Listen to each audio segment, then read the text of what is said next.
Good afternoon or good morning, everyone, and thanks for attending this webinar organized on the occasion of Mauna Kea half-year financial results.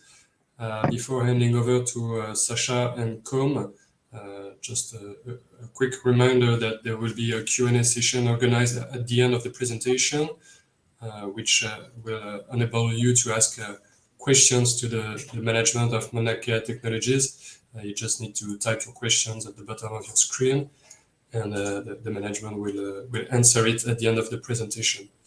So I will now hand over to Sacha for the presentation. Thank you, Thomas. Hello, everyone. Good morning, good afternoon. Thank you for joining us today for a webinar on our H1 2023 financial results. Very happy to present these results with Côme, our CFO. We have some exciting news today with strong progress on every aspect of the company. So I'll be quickly recapping what's been happening in our business and our activity. Then Côme will comment the financials. Then we'll conclude with some perspectives and open the Q&A session. So we're advancing rapidly in our mission to provide our Cellvizio platform to our partners and providers, which are working in the field of interventional oncology for the most part. And so that's what we're going to be talking about today. Our future is built on solid foundations. As you know, our platform, Cellvizio, is a proprietary, unique platform that provides physicians and surgeons with real-time in vivo microscopic images, which in turn enables better diagnosis, better patient outcomes, and reduced healthcare burden. We have a very solid portfolio of intellectual property, including 256 issued patents, 20 FDA clearances, broad CE mark, regulatory approvals in China, in Japan, in Korea, and Category 1 CPT codes in the US for our upper GI applications. We have an experience in over probably 50,000 procedures in patients, and have amassed a very significant body of clinical literature, and we'll be talking about some of these recent advances that have been published. In the past 18 months, we've repositioned the company to address markets through strategic partners, and we've concretized this strategy with a major partnership in China, and with a worldwide potential with the company Tasly Pharmaceuticals. We've formed a joint venture with Tasly in the past few months, which is now fully operational, and we've transferred certain IP rights and obtained significant cash in return. We'll be talking about this in a minute. And then we have long-standing collaborations with industry leaders such as J&J, in particular with the Lung Cancer Initiative, with whom we've been working on clinical development of a combined solution between the Monarch robotics platform, the Cellvizio platform, and with a vision to help intercept lung cancer at a much earlier phase than it is today. We've also been working with a very dynamic biopharma company, Telix Pharmaceutical, which is based in Australia with a worldwide presence. And we've been working through our IRIS Alliance in the field of urologic oncology, specifically working on enabling a complete pre- and intraoperative solution for prostatectomy and nephrectomy in order to improve these procedures, reduce the positive margin rates, and overall patient outcomes. Some of the highlights of what we're going to be talking about today and what we've achieved in the past few months, in particular in the first half of this year, I think we can say we have continuously demonstrated that our strategy pivot is benefiting our financial performance. I will not steal Côme's thunder, and I will let him comment on our numbers. But in terms of progress, I think they're very clear. Also, in terms of organizational efficiency, we've upgraded the leadership team in a major way. We have very solid and reduced, more compact leadership team. We've increased our sales force efficiency, both in Europe and in the US. Of course, we've concretized our pivot with the Tasly JV, as I just talked about. And we do have about a dozen very active conversations with leading life science firms about new partnerships addressing different markets. We've worked on different applications which have been under development for many years. Of course, the first one would be interventional pulmonology, first for lung cancer, as I just mentioned with J&J, but also with other applications in pulmonology that I'll be talking about later in the presentation, namely lung transplant follow-up and guidance for cryobiopsy, which are two exciting new developments. Also, we've been working on what our functional imaging capabilities are bringing to the field of gastroenterology in particular. And we've had some very exciting developments in the field of food sensitivity and intolerances identification and inflammatory bowel disease. So the larger field of IBD and IBS, in which we believe we can make a very significant contribution. So, as part of the highlights, I think we want to show that we have a very robust pipeline of gastroenterology indications, which are ripe for strategic partnerships. So, of course, our key commercial application in the US has been in the field of Barrett's esophagus, so esophageal cancer and gastric cancer. Recently, for instance, we highlighted the developments in one of our new key centers, new meaning in the past couple of years, key centers in Hawaii that has performed more than 1,200 procedures in 3 years for gastric cancer characterization. So this is a very significant opportunity with about 1,000 US-based targets, mostly community hospitals and ambulatory surgical centers, which represents a $100 to $200 million equipment opportunity, and most importantly, a $200 million plus recurring revenue opportunity that could be addressed with, of course, a much significant sales force through a strategic partner. Also, we've been working for now a decade on our pancreatic cyst characterization application, which is undergoing really significant progress. We'll talk about this later. This is also addressed with about 1,000 US facilities. Some are academics, some are community hospitals, and this represents also an opportunity in the hundreds of millions of dollars. And as I just said on the previous slide, we've been working on the proof of concept, the commercial concept of addressing the huge burden of food intolerance and sensitivities that has been really plaguing the healthcare system for many years. As a reminder, 50% of consultations in gastroenterology actually relate to IBS, so irritable bowel syndrome. But what's been discovered in the past decade is that half of the people with this syndrome actually do not have it, but have atypical food sensitivities. And as one can see in the New York Times almost on a weekly basis, food sensitivities and intolerances are very, very prevalent. And Cellvizio offers a unique possibility for these patients to finally get a diagnosis and understand what they've been intolerant to and what is plaguing their quality of life. So this is a gigantic opportunity that we've been working on, and we are still in the early innings working on how to address this market, which partner could be best suited for that, and what kind of business model with possibly a direct to patient cash pay model that we're investigating. And related to this, usually put together in the same field, IBS, IBD, we've been blessed with phenomenal investigators who have published very important work, which we disclosed late last year in the field of inflammatory bowel disease, showing that Cellvizio offered a unique possibility to characterize the intestinal barrier, just like it's doing for food intolerance, but this time to see if patients were actually in deep, what's called deep remission. And deep remission for IBD can only be achieved through intestinal barrier repair, which can only be visualized with Cellvizio. And so this has attracted a number of pharmaceutical companies with whom we're discussing right now on the possibilities of being involved at various stages of drug development or post-market surveillance. So very exciting development for us in the field of gastroenterology, which I wanted to highlight today during this call.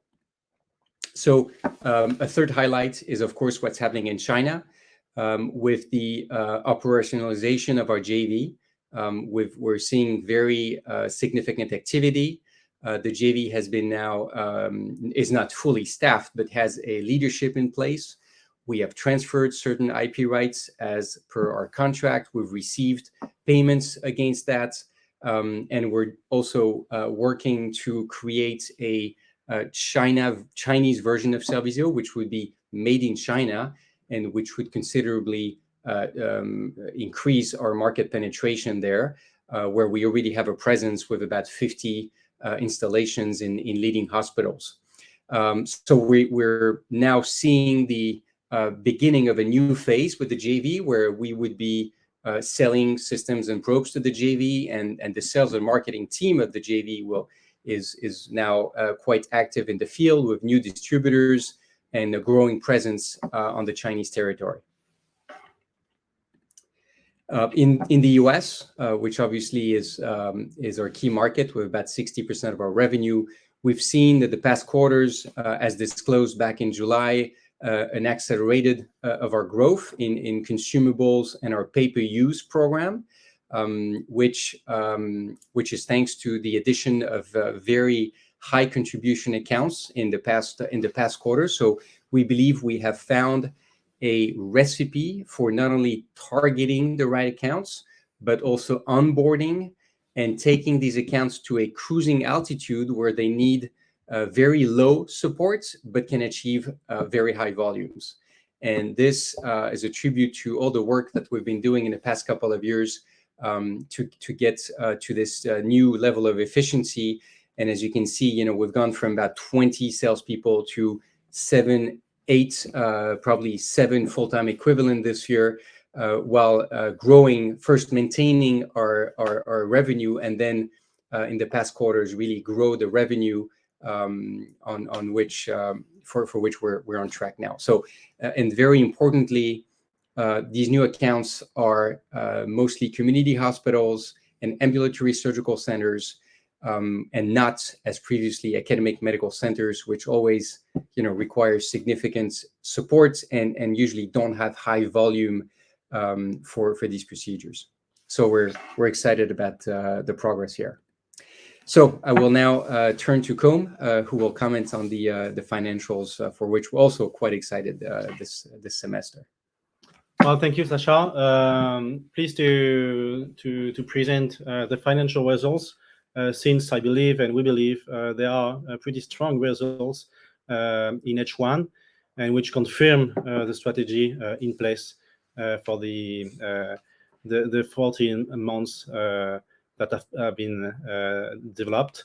So as you see, and as we commented before, we had a very strong sales growth in H1. I think it's important to emphasize this, even though it's already it's not new. We reported this in July, but I think it's important to emphasize.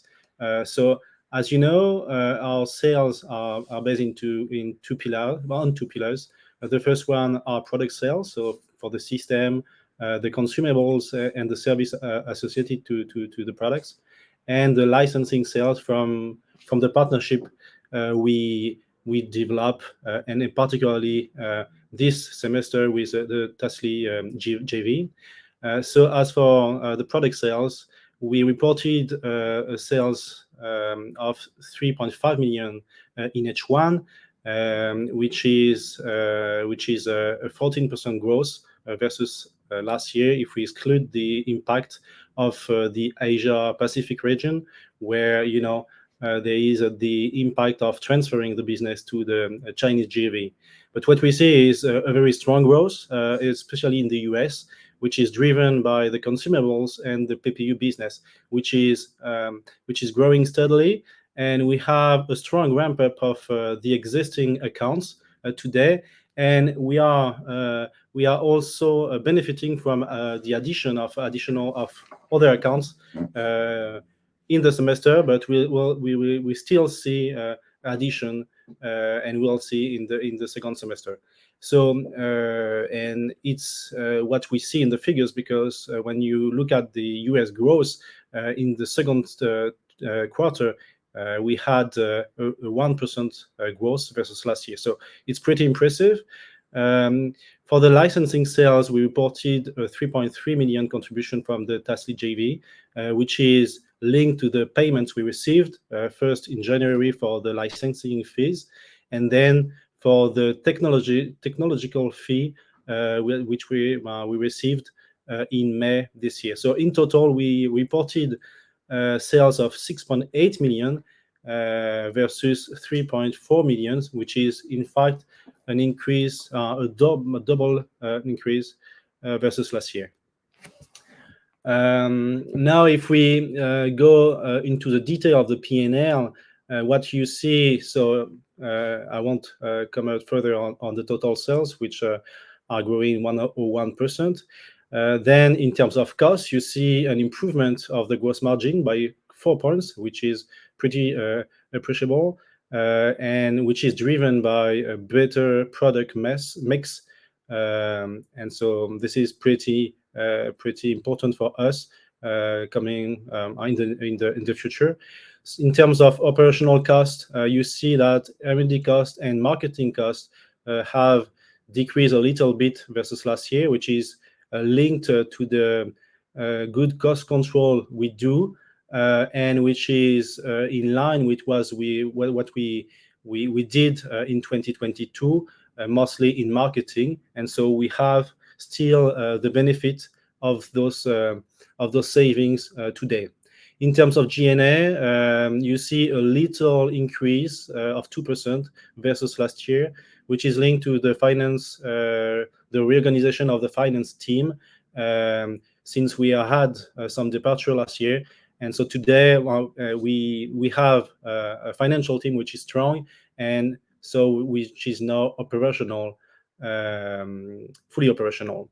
Then you see at the bottom that we improved the current operating income by 3.8 million versus last year. So this is pretty strong. And the main important thing, I think, in the P&L, on top of the sales growth and the decrease in operating expenses, is the non-current operating income of 7.7 million, which is in fact related to the profit we did transferring some of our patents to the Tasly JV. So this is a gain for us. It's a pretty nice financial operation. As you know, those patents were not exploited by the company. They were on neurology and neurosurgery, and so they were not used because it was not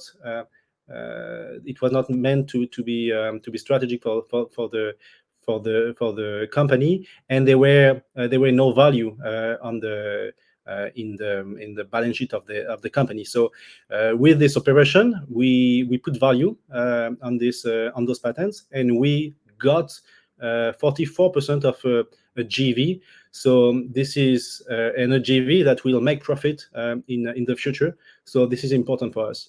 And in terms of net profit, you see that now we have a profit thanks to those different factors of 2.8 million versus a loss of 6.2 million last year. Then on the balance sheet side, I think it's important to detail some aspect of this, because you see that total assets increased by 22%, and the main line is I think the equity affiliate of 6 million euro, which is in fact the valuation of our stake in the Tasly JV. So this 6 million is a consolidated figure. So taking into account all the elimination of the intercompany accounting. But if you remove this, in fact, and you look at the value at Mauna Kea's level, at the mother company's level, the value of the stake is 14 million euros. So it's pretty important if you compare this to our market cap.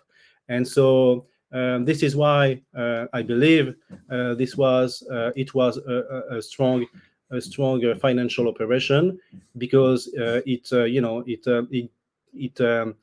we managed to extract some values from our assets and to extract value for the company and for the shareholders as well.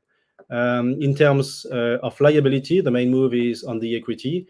Since we reported a positive net profit, we reduced our loss, or our loss on the equity side. So coming from negative 20 million to 16 million this semester. Then in terms of cash flow, nothing extraordinary here, but you see that what we reported in net profit converted into cash flow, since we had a net cash flow from operating activity of 2.9 million this semester. And the important thing as well to mention is the capital increase linked to the equity line, which is currently in place, but is limited to 11% of the capital. And so at the end of June 2023, we had a cash position of 6.3 million, which is up 1 million versus last year. And so this gives us a financial visibility until June 2024. Thank you very much, Côme. So let me quickly talk about some perspectives before answering some questions.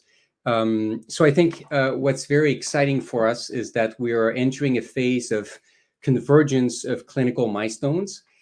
We have numerous clinical trials ongoing. Some are sponsored by us, some are sponsored by partners, some are sponsored by investigators or even public authorities and so on. And they're really coming to an end in the next few quarters, and we're very excited by this. So first of all, we hope to conclude our Monarch plus Cellvizio multi-center study in the US that is sponsored by the J&J Lung Cancer Initiative, the CLEAR study.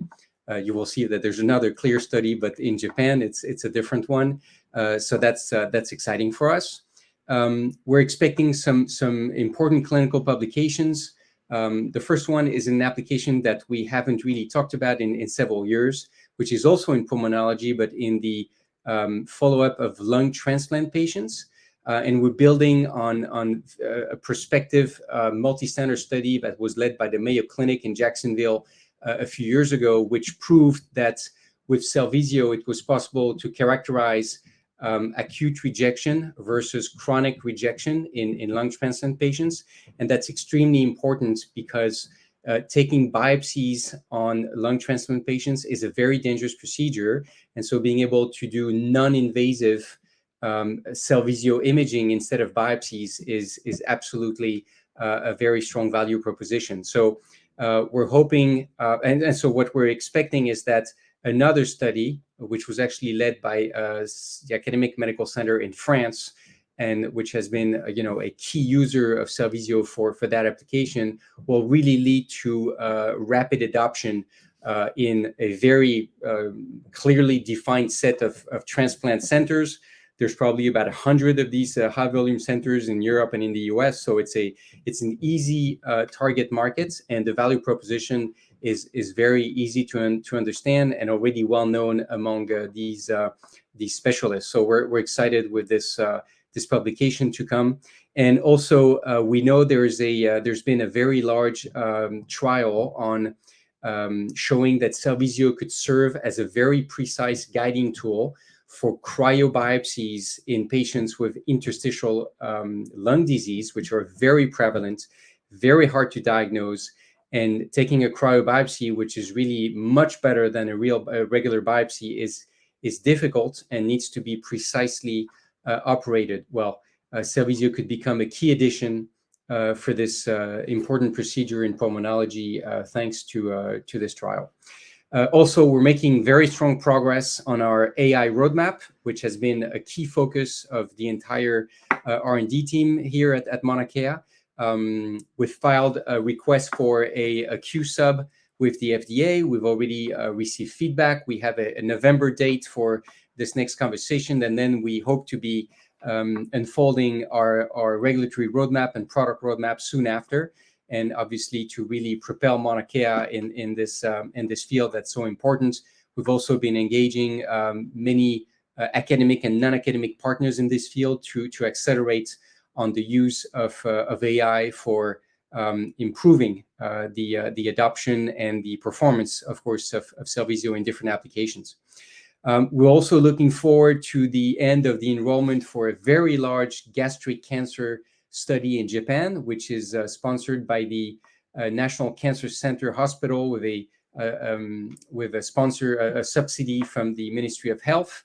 And this is also called the CLEAR study, and this would really lead to not only reopening the Japanese market, but also obtaining very strong endorsement from probably the leading hospital in gastric cancer characterization, which is NCCH in Tokyo. And last but not least at all, we hope to see in 2024 the end of the CLIMB study. The CLIMB study is a very large 500-patient, 10-center study on pancreatic cyst, which all people involved call the definitive clinical trial on pancreatic cyst.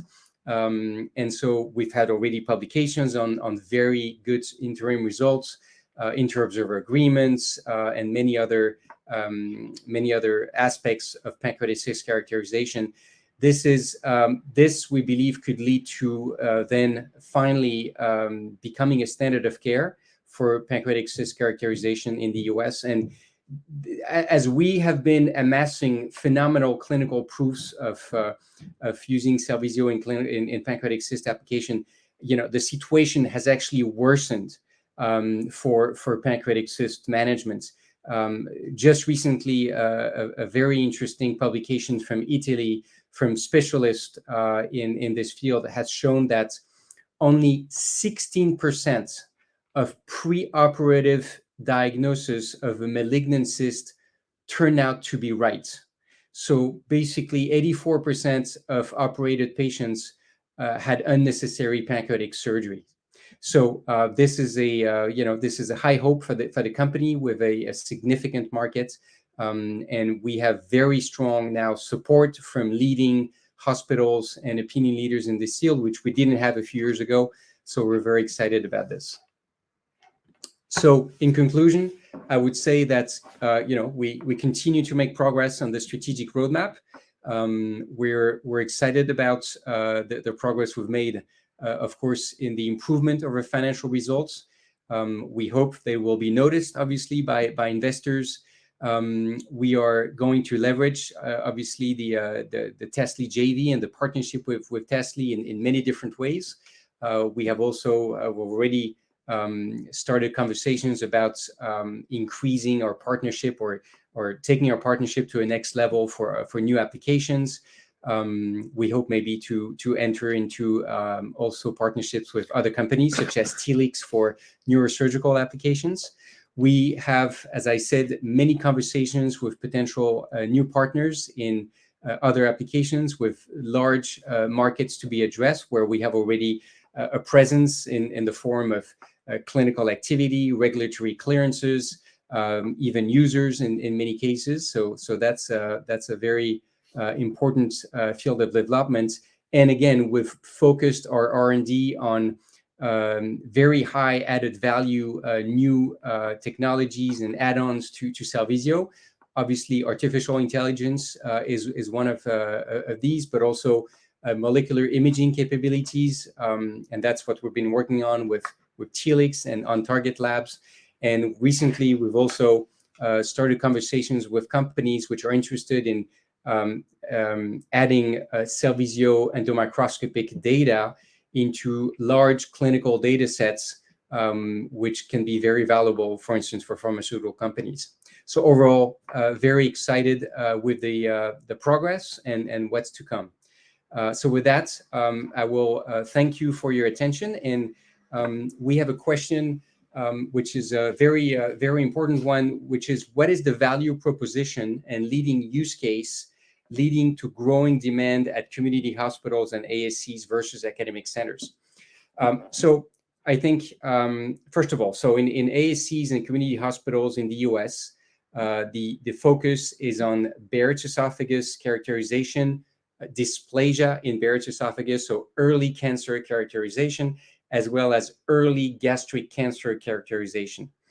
These are applications for which we have, a very significant body of evidence showing that we can provide a far superior diagnostic yield than any other endoscopic technology. So I would say in terms of value proposition, clinical value proposition, it's very strong. Second, obviously, this is a reimbursed application for upper GI applications, which creates, a solid business case for ASCs and community hospitals. And third, many of these are also interested in gaining new patients, which in turn could be getting a procedure for a radiofrequency ablation of Barrett's esophagus, or a transoral fundoplication, or other minimally invasive procedures to treat their reflux disease and Barrett's esophagus.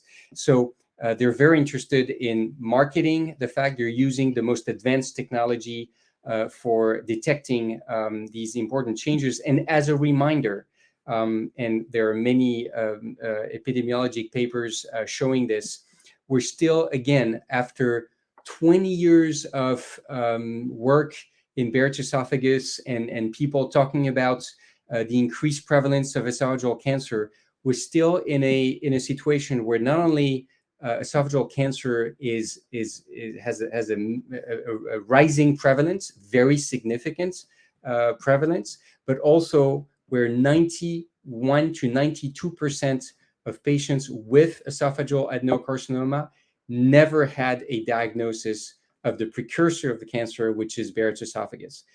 So only 9% of patients were followed and properly diagnosed for Barrett's in this population. So really, really bad situation. And so we are hopeful that we'll continue to make a dent into this problem and to scale the business to a much larger extent.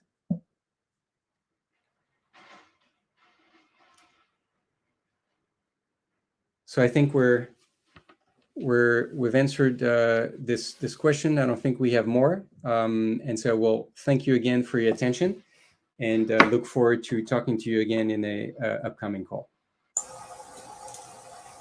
Thank you, Sacha. Thank you, Côme. Thanks, everyone.